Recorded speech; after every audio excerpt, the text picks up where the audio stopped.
कभी कभी क्या ना रेडिट पे बड़ी इंटरेस्टिंग स्टोरी मिलती है।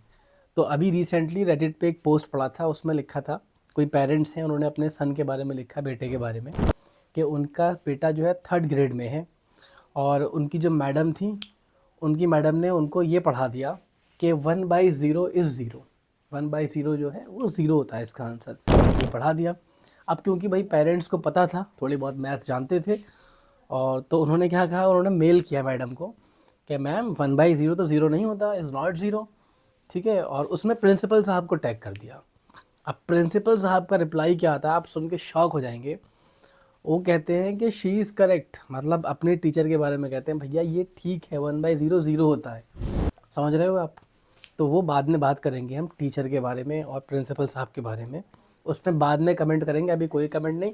अभी जस्ट मैथ पे फोकस करते हैं और समझते हैं कि 1/0 ज़ीरो क्यों नहीं होता, वाई इट इज़ अनडिफाइंड।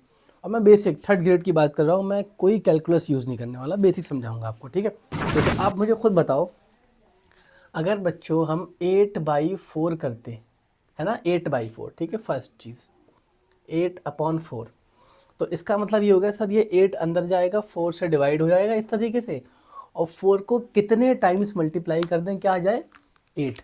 तो सर 4 को 2 टाइम्स मल्टीप्लाई कर दिए, 4 2 ज़ा 8, और इस तरीके से 8 - 8 0, क्योंकि रिमाइंडर 0 आ गया, इसका मतलब इसका आंसर कितना हो गया बच्चों, 2। बिल्कुल सही बात है सर, ये तो पता था। अच्छा जी, अगर मैं आपसे कहता, सुनना, कि चलो इसको रेसिप्रोकल करते हैं, 4/8 की वैल्यू क्या होगी, 4/8 की वैल्यू। ठीक है, तो क्या करना है, सेम तरीका, 4 को सर अंदर रखिए इस तरीके से, और 8 को रखिए बाहर, और जस्ट ये डिवाइड करते हैं। अब 8 0 ज़ा 0 होगा बच्चों ना, 8 0 ज़ा 0, 4 में से 0 गया, 4 बचा, यहाँ लगाया डेसिमल। ठीक है, ये हो गया बेटा 40, 8 को 5 से किया, 8 5 ज़ा 40, और इस तरीके से ये चलता है, क्योंकि अगेन रिमाइंडर 0 आ गया। इसका मतलब हो गया कि इसका आंसर कितना हो गया, 0.5। इसका आंसर हो गया सर 0.5।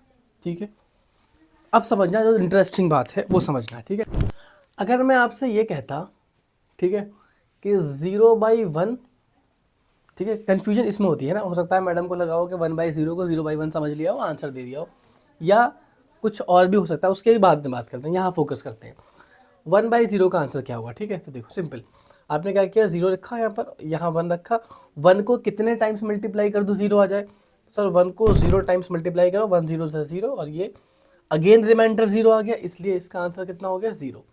ये भी ठीक है। अच्छा, जो लास्ट केस है वो समझना, हम कहना चाह रहे हैं भाई 1/0 की बात हो रही है, 1/0। ठीक है, बिल्कुल सेम पैटर्न, सेम प्रैक्टिस। ठीक है, तरीका यही है कि 1 को सर अंदर रखिए, 0 को बाहर रखिए।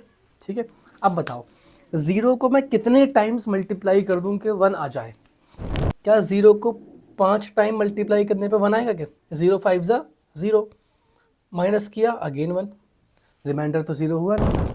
अच्छा, अगर 5 टाइम नहीं करना तो देखो, अगर आप चाहो तो कोई कुछ और करके देख लेते हैं, और 0 को अगर मैं करूँ 20 टाइम्स तो 0 होगा क्या, 1 आएगा नहीं।